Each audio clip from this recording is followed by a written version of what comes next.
Inveja, um mal que destrói. Esse é o tema de hoje. Queridos e amados, o rancor é cruel e a fúria é destruidora, mas quem consegue suportar a inveja? Provérbios capítulo 27 diz a Bíblia. Desde a criação do homem, a inveja tem sido um dos piores inimigos da família. Lembramos-nos de Caim e Abel. A oferta de Abel foi agradável a Deus, Caim não gostou e, movido pela inveja, matou seu irmão para não ter que conviver com aquela situação. José foi terrivelmente perseguido pelos seus irmãos, também por causa da inveja. Conforme está escrito, os patriarcas, tendo inveja de José, venderam-no como escravo para o Egito, conforme Atos capítulo 7. Sabe, é incrível constatar que o ser humano é capaz de fazer quando está contaminado pela inveja. Sim ou não? Ele não mede esforços para levar o seu mau intento até as últimas consequências. Não se alegra com as conquistas dos seus outros pares, pois sempre acha que deveria estar no seu lugar. Muitos males sobrevêm sobre a família devido a esta competição chamada inveja. Uma família seria feliz na medida que houver amor, respeito e admiração entre os seus membros. E como consequência haverá a torcida pelo sucesso mútuo, independentemente de quão alto seja o voo de um ou de outro. Quando um membro desta família obtém uma vitória, os demais se regozijam. Conseguem colocar em prática o texto sagrado que diz: alegrai-vos com que se alegram, Romanos capítulo 12. Por outro lado, existem momentos quando ninguém carece de um apoio específico. Devido à consciência de corpo, a família estende a mão pronta para ajudar, a partir do momento que é detectada tal necessidade. A Bíblia diz que nos últimos dias o amor se esfriará de quase todos, por causa da multiplicação da iniquidade. Amados, numa família onde a inveja não tem espaço, isso não acontece, porque o amor de uns para com os outros é a tônica no coração de todo mundo. Que possamos investir na vida dos nossos queridos com a finalidade de fazer com que a nossa família permaneça unida. Amai-vos cordialmente uns aos outros com amor fraternal, preferindo-os honra uns aos outros, diz Paulo em Romanos capítulo 12. 2 pesos e 2 medidas, ok? Presta atenção. Toda espécie de desonestidade é detestável para o Senhor, diz em Provérbios 20, versículo 10. Existe uma tendência natural no ser humano, dentro de você, de algumas ocasiões lançar mão de pesos e medidas diferentes para situações semelhantes. Deixa eu explicar. Ora, se é tolerante com determinada pessoa e com a outra de comportamento igual, torna-se atitude rigorosa através de severa punição. Alguns pais, talvez eu esteja falando de você, conscientemente ou não, agem assim com os filhos, principalmente com os caçulas, os mais novos. A mesma indisciplina é vista com olhos diferentes. Daí vão sendo abertas feridas no coração desses filhos, os mais velhos, cujo comportamento torna-se cada vez mais desafiador para os pais à medida que os filhos crescem.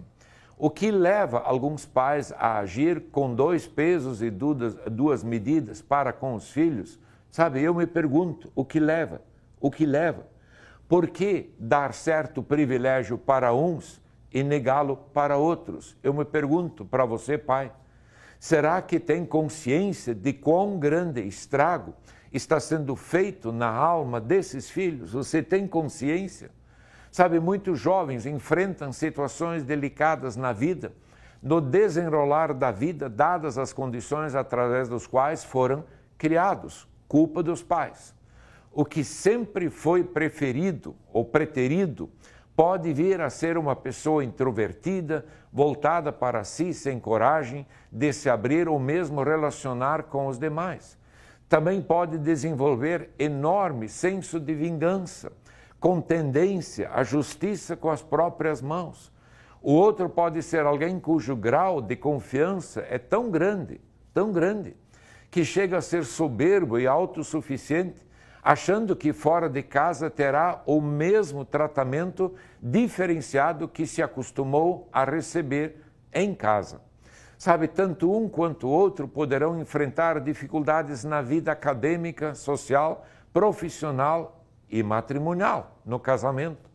Os relacionamentos serão seriamente comprometidos pelo aprendizado recebidos em casa quando há 2 pesos e 2 medidas. Está aí, é iminente o risco de os filhos agirem de forma igual ao que aprenderam com os pais.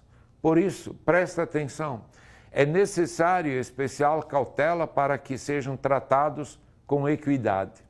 Pais, enxerguem a individualidade dos seus filhos, respeitem e aprendam a lidar de forma justa e sensata, sabe? Visando o bem de toda a família.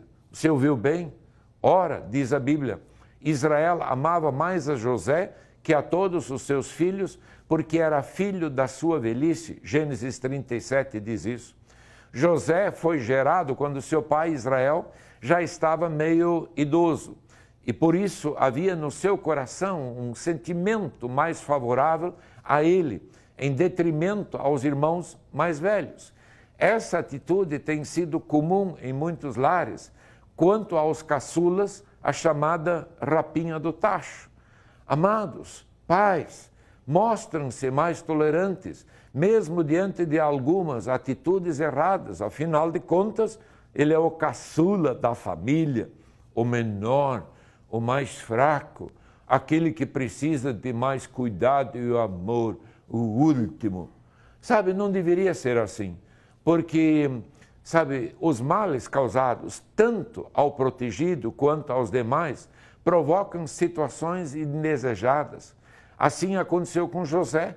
Era um menino esperto, amoroso, respeitava os pais, mas a preferência do pai por ele era tão evidente, mas tão evidente, que o ódio mortal surgiu no coração dos seus irmãos. E o que pode resultar? Eles não conseguiam sequer dirigir-se a ele de maneira pacífica. Sabe, não é sábio os pais tratarem aquele filho diferentemente do outro. É preciso considerarem todos de acordo com a sua individualidade e que os amem com a mesma intensidade. Então, consideremos-nos também os filhos adotados e os enteados. Apesar de não serem filhos biológicos, devem ser amados e considerados como tais, ok? Se não for assim, não haverá convivência saudável e seria forte a tendência dos relacionamentos se deteriorarem. Sim, eles morrem. Felizes são as famílias cuja relação interpessoal não sofre as sequelas provenientes da falta de sabedoria dos pais por amarem mais a um filho ao que os demais. Ajudou você nesta palavra hoje? Que Deus te abençoe.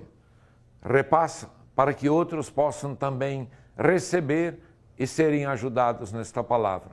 Um grande abraço, fiquem com Deus.